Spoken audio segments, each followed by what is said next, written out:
Hello NFL fans and welcome back to the Wall of NFL channel. In this video today I'm going to be talking about some of the biggest takeaways that I had from week 17 and some of the best things that happened as well. How could I not start things off by talking about Joe Burrow, Ja'Marr Chase and of course the Cincinnati Bengals clinching the AFC North for the first time since 2015. No one, including myself, was really talking about the Bengals winning the division since the offseason, or at all this season, until this last couple of games. I think it was a real surprise how they've dominated the Ravens in both of their games, how they've just beaten the Chiefs in quite amazing fashion, and I think it was just incredible watching that game on Sunday, because Joe Burrow had another amazing game. Last week he had 525 yards and 4 touchdowns, and this week he had 446 yards and 4 touchdowns. So it's quite an amazing couple of weeks, and only Dak Prescott, I think last year, had a better 2-week stretch than Joe Burrow has in the last couple of weeks. He's been incredible this season, and I think he should be right up there in conversations for elite quarterbacks and anything like that, because he's had such a great year and carried really a team that doesn't have the best roster to the division title. The Bengals, even a few weeks ago, didn't look like they were going to win the AFC North, but Zach Taylor's balanced offense with getting Joe Mixon into the game so frequently and also having a plethora of receivers for Joe Burrow to throw to, I think has really benefited the Bengals, and offensively they look fantastic. And defensively, I think that's one of the most underrated defenses in the entire league. I think probably this offseason just gone was definitely one of the best, I think, of any team. They of course got Ja'Marr Chase, who in this game got 266 yards and 3 touchdowns, setting all kinds of offensive wide receiver rookie records. And of course they bolstered their offensive line quite a bit with getting a new center, a new right tackle, and it just gave Joe Burrow a little bit more protection. I mean, he needed it a lot after last year's torn ACL. After the Bengals have had such an exciting season, I'm definitely on their bandwagon heading into the playoffs.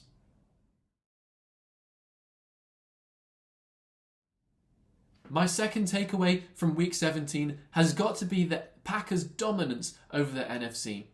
They've firmly sat atop of the NFC for a few weeks now, but this week I think solidified it so much. Not just because they won the game, but because of how every team has kind of played out this weekend. The Rams really struggled in the first half of their game against the Ravens, and I know that Matthew Stafford played well in the second half, and they looked like they were always going to win that game really once they came back in the fourth quarter. But it doesn't take away that their struggles in the first half.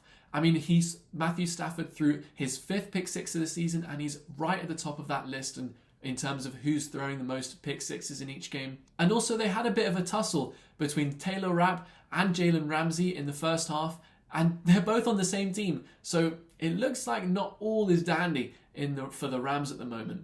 But I think they are the second best team in the NFC and probably the best challengers to the Packers. Well, unless Tom Brady does something magical again, which it wouldn't surprise me at all if he did. But I think for the Packers, there's not an awful lot of competition out there for them. And they have such a well-balanced team. They have a fantastic defense and of course a great running game with A.J. Dillon and Aaron Jones.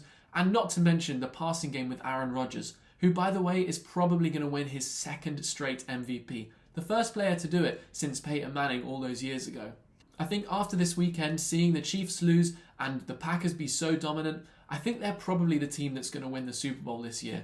And it's probably about time, because last 2 seasons, Matt LaFleur and the Packers have got to 2 straight championship games. And I think it's time Matt LaFleur was able to win one. He is actually the most winningest coach of all time in his first 3 seasons, so that looked like a great hire now. How could my top takeaways from week 17 not include the Antonio Brown fiasco? The Buccaneers wide receiver, after being told by head coach Bruce Arians that he wasn't going to be playing for the rest of the game, he proceeded to take off his equipment and he threw his undershirt into the crowd and gloves, and it was quite a fiasco. And this is midway through a game. It's not towards the end of the game, and it's just so strange to see Antonio Brown do it. And it's not really a normal thing to do by any means for any wide receiver, but for Antonio Brown, it is kind of what he's used to doing. He has caused a lot of problems in the past for the Buccaneers, handing in fake vaccination cards just this season. After the game, Bruce Arians told the press that Antonio Brown was not going to be suiting up for the Buccaneers ever again. So it seems like he's going to be on the market for any team to pick up. But seeing as his off-field issues have been so prevalent, they've always been there, it's going to be hard for him to find a team. I know Tom Brady really liked him, and he followed him to the Patriots and then to the Buccaneers. That seemed like a marriage that worked really well. But now that he's not going to be playing with Tom Brady anymore at the Buccaneers, I hate to think how hard it's going to be for him to find a team. He's been one of the best receivers over the last decade, and he definitely deserves to play somewhere. It's just who's going to be willing to take that risk on a guy that has so many issues.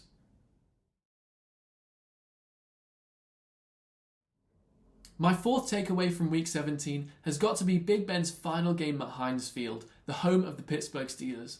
For the last 18 seasons, Big Ben has been the quarterback for the Steelers, and despite some troubles here and there, he has always had a winning season while playing for them, and which is quite amazing.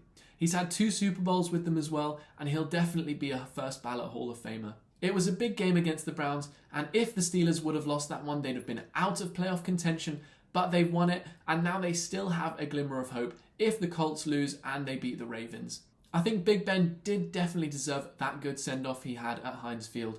All the fans were cheering his name, and Baker Mayfield kindly decided to stink that night as well. The Steelers were very dominant against the Browns, racking up 9 sacks, only allowing just over 200 yards. It was a great game for the Steelers, and he won the game in his final game.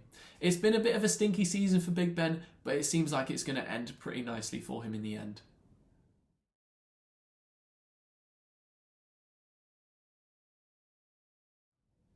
Of course, my final takeaway from Week 17 has to be the playoff picture, probably in the AFC more than anything.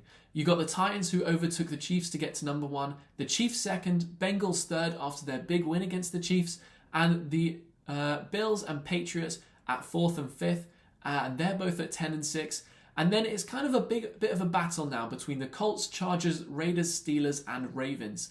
I think the Colts are probably the most likely team going to get in. They've got a few tiebreakers on the other teams in there, and they sit top of those wildcard positions on those tiebreakers. And of course, they're playing the Jacksonville Jaguars in Week 18, with the worst team in the league. So I think they probably have the best chance of making it into the playoffs, unless the Jaguars pull something out of the hat, and they have a great game.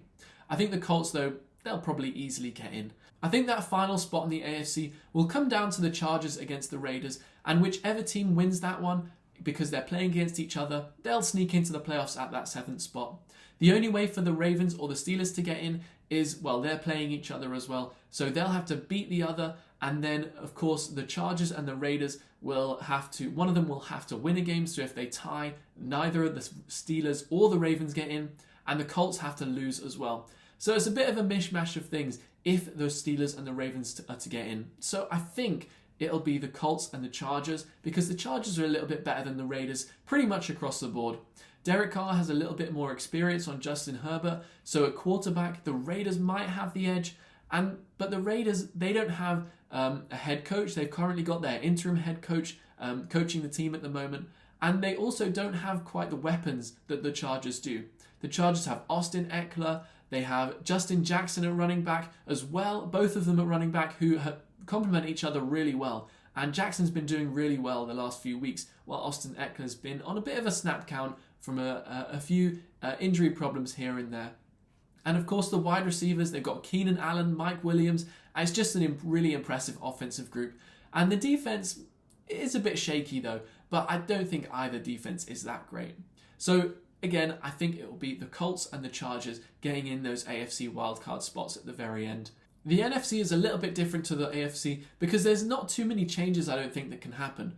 In terms of the top seeds, they can all interchange based on who wins and who loses, but there's no massive games between the top teams, so I think they will all win their games, and it'll be a little bit easier. The 49ers are playing against the Rams though, and if the Rams win that one, the 49ers might fall out of the playoffs and the Saints might take their spot. The Saints are currently 8-8 and the 49ers are 9-7, and the 49ers are the one team that hasn't clinched their playoff spot.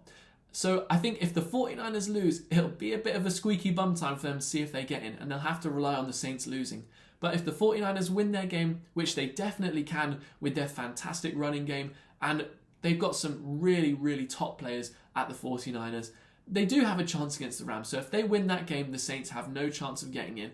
So thank you guys so much for watching this video on my top takeaways from Week 17. Be sure to check out all of my game recaps on wallofnfl.com, and also head there to check out the playoff picture if I sounded a little bit confusing when I was trying to explain it all. And yeah, that's probably the best place to get all of your NFL resources. Also follow the Wall of NFL social media pages on Instagram, Facebook, TikTok and Twitter to find out all of the updates around the NFL and get your breaking news as well. So thank you so much for watching, and remember to like and subscribe.